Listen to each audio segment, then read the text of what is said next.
Hello dear students, आज हम start करेंगे आपके क्लास 10th के साइंस सब्जेक्ट से चैप्टर नंबर 15 आवर एनवायरनमेंट। उसमें हम सबसे एनवायरनमेंट से आप क्या सोचते हैं कि जैसा कि हम टेलीविज़न, न्यूज़पेपर्स, आजकल हम बहुत जगह पढ़ रहे हैं कि एनवायरमेंटल इश्यूज जो हैं इतने ज़्यादा हो रहे हैं कि जो डेवलप्ड कंट्रीज़ हैं वो इन इश्यूज को रोकने के लिए बहुत सारे कदम उठा रही हैं। तो हम इसमें क्या देखेंगे, इकोसिस्टम एंड इट्स, सबसे फर्स्ट नंबर का टॉपिक है हमारा ecosystem and it's components. Ecosystem से क्या मतलब है? इकोसिस्टम वो होता है, जैसे कि हम एक फॉरेस्ट की बात करें तो वहां पर कोई भी प्लांट्स होंगे, एनिमल्स होंगे और ह्यूमन बीइंग्स होंगे, यानी कि मनुष्य। ये तो हो गए हमारे बायोटिक। बायोटिक कहेंगे या हम इसे कहेंगे लिविंग कंपोनेंट्स कहेंगे। और एक होंगे एबायोटिक।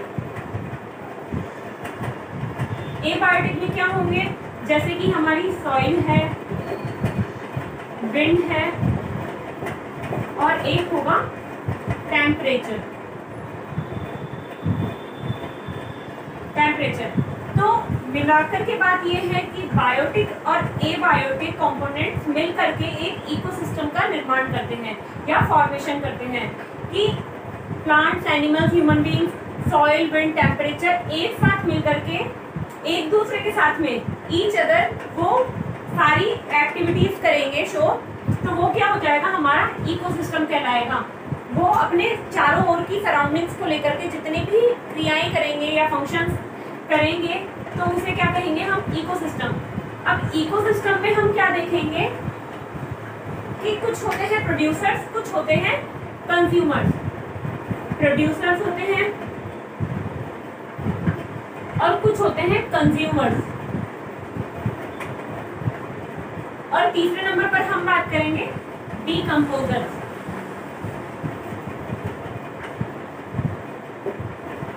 अब प्रोड्यूसर्स कौन से होते हैं, तो जितने भी हमारे माइक्रो ऑर्गेनिजम्स हैं,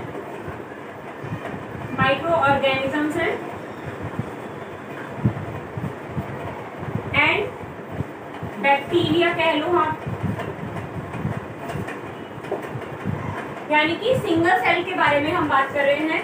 जितने भी माइक्रो ऑर्गेनिजम्स होंगे, बैक्टीरिया होंगे, एल्गी होगी, तो वो सब क्या है, हमारे प्रोड्यूसर्स हैं। यानी कि ये ग्रीन जो पार्ट होता है, क्लोरोफिल जो प्लांट के अंदर प्रेजेंट होता है, वो होते हैं हमारे प्रोड्यूसर्स, यानी कि वो अपना दूसरों के लिए खाना बनाते हैं। और फिर आते हैं कंज्यूमर्स। तो कंज्यूमर्स कौन होते हैं? कंज्यूमर्स होते हैं, हमने पहले भी बताया है, देखा है पहले की क्लासेस के अंदर, कुछ होते हैं हर्बीवोर्स, ओमनीवोर्स और होते हैं कार्निवोर्स। तो हर्बीवोर्स तो वो कहेंगे हम जो प्लांट्स होते हैं या प्लांट्स को जो एनिमल्स खाते हैं, या कहें तो हम प्लांट्स के अंदर भी एग्जांपल ले सकते हैं हम पिक्चर प्लांट का।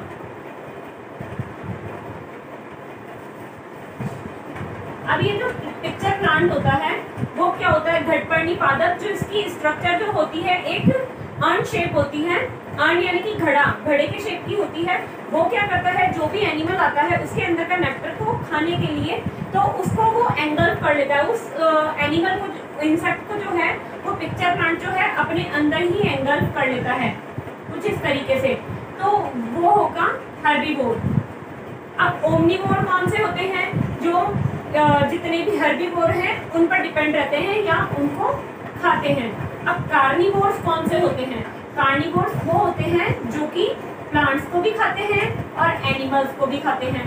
तो ये हो जाएंगे, जैसे कि टाइगर है, ह्यूमन बीइंग है, वो सब हो जाएंगे कार्निवोर। हमने देख लिया, प्रोड्यूसर्स देख लिए हैं, कंज्यूमर्स देख लिए हैं। अब डीकंपोजर्स की बात करते हैं हम।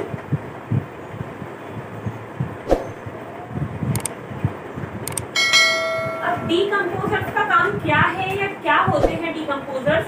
तो डीकम्पोजर्स होते हैं जैसे कि प्रोड्यूसर्स और कंज्यूमर्स हैं। किसी भी हम पॉन्ड के अंदर देखेंगे तो जितना भी डेड मटेरियल है या फिर जितने भी प्लांट्स हैं वो डेड हो गए हैं, या जो कोई भी छोटे इंसेक्ट्स हैं वो खत्म हो चुके हैं, डेड हो चुके हैं, तो इनको भी खाने के लिए कोई भी इन पर ग्रोथ हो जाएगी, जैसे कि पैरासाइट्स की हो जाएगी, पैरासाइट्स की ग्रोथ हो जाएगी इन पर। और जैसे कि हम देखेंगे कि जो ये ऑर्गेनिक मटेरियल जो है इसको इनऑर्गेनिक के अंदर चेंज कर, ऑर्गेनिक टू इनऑर्गेनिक, इस फॉर्म के अंदर जो चेंज करेंगे वो होंगे हमारे डिकम्पोजर्स। पैरासाइट कह लो, फंजाई आ जाएगी, तो ये होंगे हमारे डिकम्पोजर्स एनवायरमेंट के अंदर इनऑर्गेनिक मटेरियल में।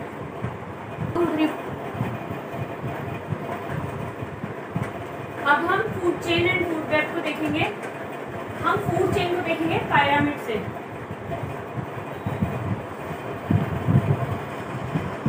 अब पिरामिड में हम देखेंगे कि ये जो फर्स्ट लेवल होता है ये होते हैं प्रोड्यूसर, यानी कि यहाँ पर आते हैं हर्बीवोर्स। फिर ये है कंज्यूमर्स, ये है कंज्यूमर्स जो प्रोड्यूसर्स को ईट कर रहे हैं, ये होगा सेकंड ट्रॉफिक लेवल, यानी कि जितनी भी एनर्जी है उसको स्टोर करने के लिए हम लोग ट्रॉफिक लेवल का यूज कर रहे हैं। और थर्ड पर आएंगे secondary consumers, then tertiary consumers. तो प्रोड्यूसर्स हो गए, फिर ये फर्स्ट जो कंज्यूम कर रहे हैं इनकी एनर्जी को वो, फिर सेकेंडरी कंज्यूमर्स, फिर आएंगे टर्शरी कंज्यूमर्स। तो ये यहाँ पर आ जाएंगे टॉप कार्निवोर्स।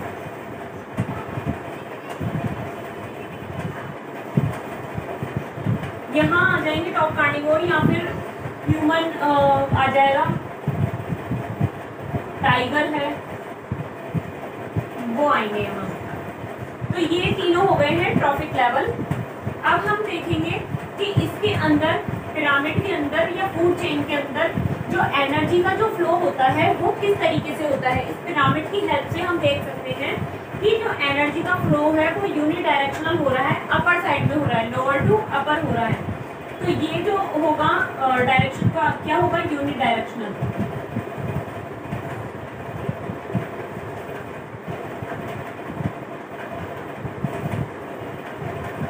यूनिडायरेक्शनल फ्लो हम इसे कहेंगे कि ये हम पिरामिड की हेल्प से बता सकते हैं कि एनर्जी का फ्लो जो है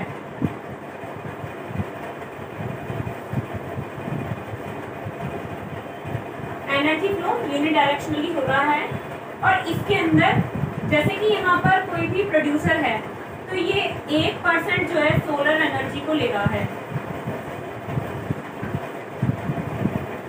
एनर्जी कैप्चर कर रहा है, और उसके बाद में ये अपनी एनर्जी को यहाँ पर जो कंज्यूमर है उसको दे रहा है, कंज्यूमर को दे रहा है। अब जब कंज्यूमर से कोई भी सेकेंडरी कंज्यूमर जब लेगा एनर्जी तो ये यहाँ पर 10% देगा। तो यहाँ से हमारा स्टार्ट हो जाता है 10% लॉ। इसे ही हम 10% का लॉ कहते हैं। ये होता है एनर्जी फ्लो वाला, कि एनर्जी फ्लो किस तरीके से होती है, 10% लॉ के अनुसार होती है हमारी पिरामिड के अंदर या फूड चेन के अंदर।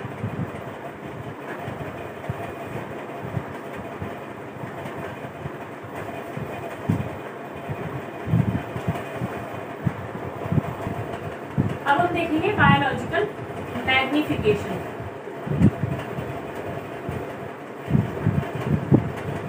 इसे ही हम क्या कहते हैं, बायोलॉजिकल एक्यूमुलेशन।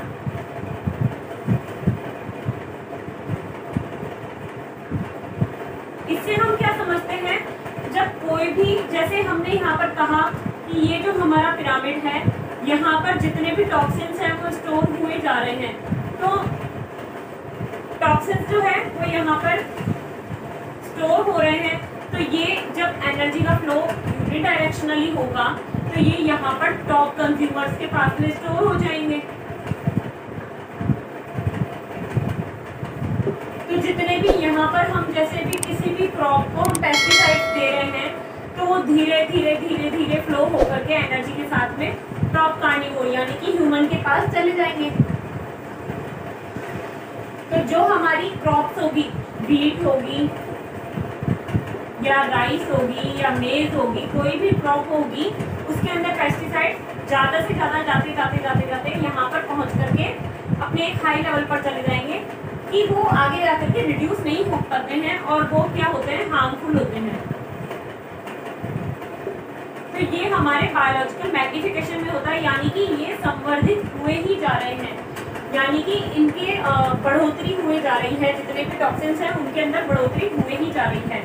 तो ये होता है हमारा बायोलॉजिकल एक्यूमुलेशन। अब देखते हैं हम फूड वेब। तो जब बहुत सारी फूड चेन्स होगी तो ये जितनी भी फूड चेन्स होगी ये सारी मिलकर के एक फूड वेब बनाएगी। ये होगा हमारा फूड वेब।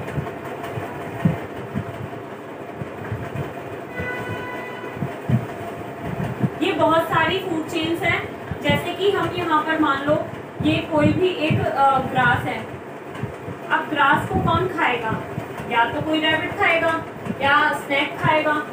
तो रैबिट खा लेगा, चलो यहाँ पर मानते हैं हम लोग, माउस मान लो। रैबिट को खा जाएगा स्नैक, और स्नैक को आकर के दूसरा कोई एनिमल खा जाएगा। तो ये जब सारी मिलकर के एक दूसरे को खा लेंगे तो क्या कहेंगे हम उसे? Food web. अब हम देखेंगे how do our activities affect the environment, किस तरीके से हमारी जितनी भी एक्टिविटीज हैं वो एनवायरनमेंट को कैसे अफेक्ट कर रही हैं या कितना प्रॉब्लमेटिक कर रही हैं एनवायरनमेंट को। तो फर्स्टली देखेंगे हम ओजोन लेयर एंड डिप्लीशन। तो ओजोन लेयर और उसका डिप्लीशन, यानी कि उसमें जो छेद है ओजोन लेयर में, जो होल है वो कैसे हो रहा है। अब ये होल हम कहाँ देखेंगे?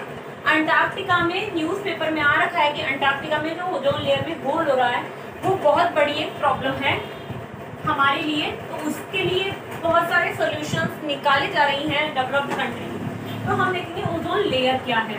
तो ओजोन लेयर जो होती है अर्थ के यहाँ पर, मतलब टॉप मोस्ट जो लेवल है वहाँ पर ओजोन लेयर जो होती है प्रेजेंट होती है, यानी कि इससे करीबन 30 किलोमीटर अपर साइड में ये है हमारी अर्थ, और इससे 30 किलोमीटर ऊपर की साइड में हमारी ओजोन लेयर प्रेजेंट होती है। ये होती है हमारी स्ट्रेटोस्फीयर में। आपके बुक में ये नाम नहीं है तो इसलिए आप लोग ये नोट डाउन कीजिएगा। स्ट्रेटोस्फीयर में हमारी ओजोन लेयर प्रेजेंट होती है। तो अब जो ओजोन लेयर से या सन से, ये हम यहाँ देखेंगे कि यहाँ पर जो सन है, सन से जो एनर्जी आ रही है या सन से जो लाइट आ रही है, सोलर एनर्जी या जो भी आ रही है, तो वो ओजोन लेयर पर जब आ रही है तो ये डायरेक्ट हमारी अर्थ पर ना आकर के ये यहाँ पर रोक रही है इसको, क्योंकि ये यूवी रेज है। तो अगर ये ओजोन लेयर को डिप्लीट करती जाएगी या यहाँ से ये खत्म करती जाएगी तो ये डायरेक्ट आएगी यहाँ पर अर्थ पर, और जितने भी ह्यूमन बीइंग्स हैं ये उसके अंदर स्किन कैंसर कॉज करेगी।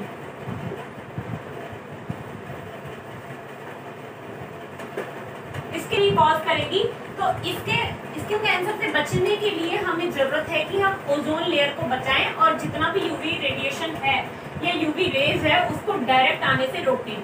तो इसके लिए 1980 में ये प्रोटोकॉल स्टार्ट हुआ है। 1980 में फर्स्टली ओजोन लेयर के अंदर डिप्लीशन देखा गया। तो 1980 के बाद में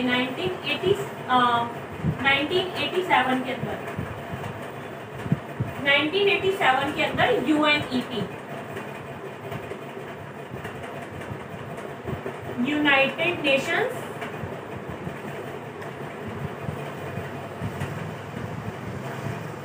एनवायरमेंट प्रोग्राम,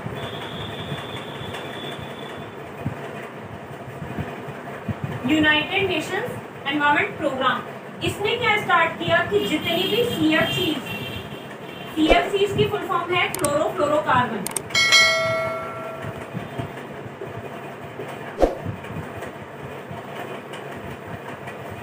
तो क्लोरोफ्लोरोकार्बन जो है ये ओजोन डिप्लीशन के लिए बहुत मेजर अफेक्ट करती है। ये CFCs जो होती हैं, ये CFCs कहाँ से मिलती है? जितने भी रेफ्रिजरेंट्स होते हैं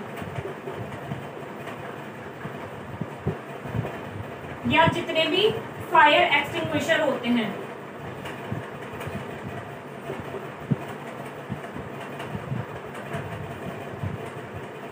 उनसे ये CFCs एक्सक्रीट होती है या एमिशन होता है CFCs का, और ये जाकर के डायरेक्ट हमारी ओजोन लेयर को डिप्लीट करती है। अब हम देखेंगे कि वो कैसे करती है। ओजोन का फॉर्मूला क्या होता है? O3। ओजोन को हम O3 से डिनोट करते हैं। तो ये ओजोन जो है ऑक्सीजन को पहले तो ब्रेक करेगी।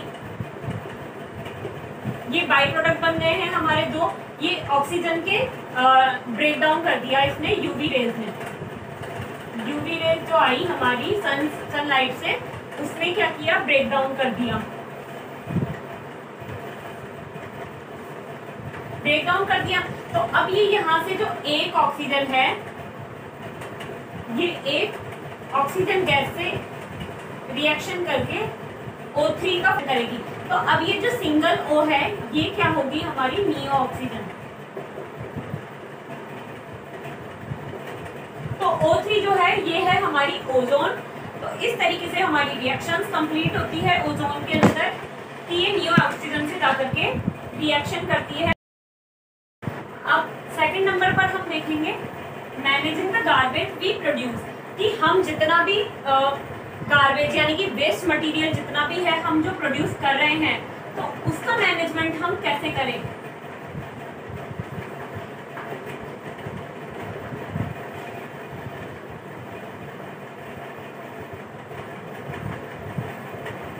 वेस्ट मटेरियल का मैनेजमेंट करना, तो ये भी है देखने लायक बात है कि हम जैसे ह्यूमन बींग्स जो है अपना खाना खाते हैं, माउथ से खाते हैं, और फिर जो डाइजेस्टिव सिस्टम जो होता है उसमें जाकर के कई सारे एंजाइम्स जो होते हैं, एंजाइम्स वर्क करते हैं और जितना भी वेस्ट पार्ट होता है उसको एनस के थ्रू हमारे बॉडी से बाहर निकाल देते हैं। तो वो हो गया हमारा बॉडी का, हो गया वो कि कैसे हम लोग मैनेजमेंट बैठाते हैं हमारी बॉडी अपने आप ही। और जो हमारे हर्बीवोर्स वगैरह जो होते हैं, तो जब ये डेड हो जाते हैं या जितने भी कंज्यूमर्स जो है वो डेड हो जाते हैं, तो उनको खाने के लिए या उन पर ग्रोथ करने के लिए सैप्रोफाइट्स होते हैं। अब सैप्रोफाइट्स क्या होते हैं? सैप्रोफाइट्स एक प्रकार की फंजी है जो कि डेड ऑर्गेनिक मटेरियल पर ग्रो करती है।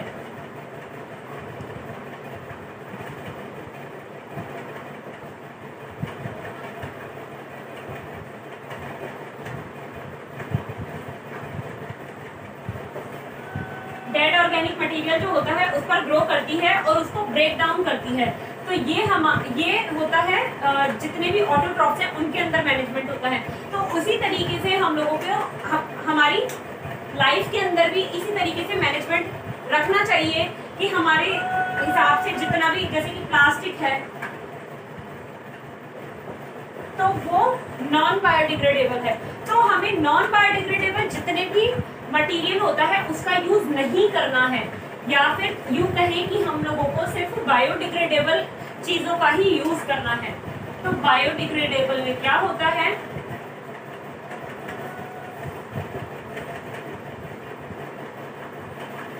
वो आसानी से एनवायरनमेंट के अंदर या एटमॉस्फेयर में जाकर के ब्रेक डाउन हो जाती है और उससे कोई दूसरी चीज बन जाती है। और नॉन बायोडिग्रेडेबल क्या होती है? जैसे कि प्लास्टिक है, ये है नॉन बायोडिग्रेडेबल। तो ये क्या करेगी? हमारे जैसे कि ओशियंस के अंदर चली जाएगी बह करके। ये जैसे हम लोग कहीं पर जाते हैं घूमने के लिए, गोवा के अंदर हम गए, बीच पर चले गए, तो हमने वहाँ पर प्लास्टिक की बॉटल्स को फेंक दिया, तो अब उसको खा लेंगे और उनकी डेथ हो जाएगी।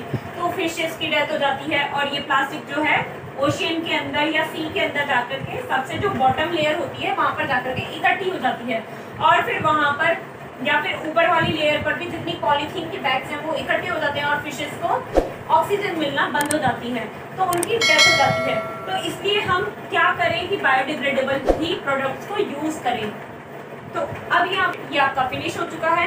अब आप सबसे पहले जाइए और इस वीडियो को लाइक कीजिए, सब्सक्राइब कीजिए इस चैनल को, और शेयर कीजिए इन वीडियोस को अपने फ्रेंड्स के साथ एंड फैमिलीज के साथ। Thank you.